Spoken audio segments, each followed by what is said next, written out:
These are my top 3 tips to improve your practicing. I keep getting comments from people who want me to make a practice routine that works for them, and this is challenging for a couple of reasons. What you need to practice will depend on what level you are, but I also like to take into consideration what keeps you motivated to practice. If practicing becomes too mundane, it's going to be hard for you to maintain it over time. So the first advice I would give you is to structure your practicing in a way that motivates you.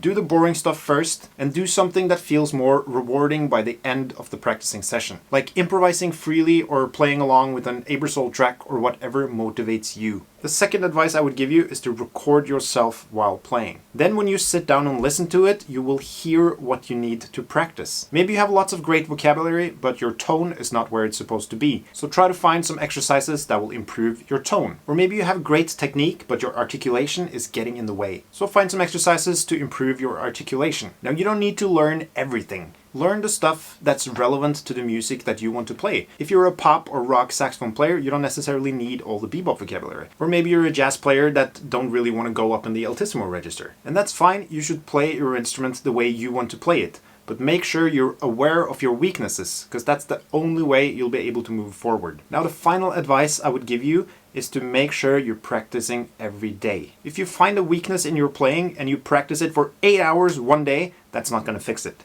But if you practice it for 10 to 20 to 30 minutes every day, then over the course of a week or a month or a year, then that weakness is going to disappear. Consistency and commitment is the only thing that's going to make you improve on your instrument in the long run. So when you make your practicing routine for the next weeks or months, then keep in mind to do the boring stuff first, listen to yourself to figure out your weaknesses, and stay committed. Happy practicing.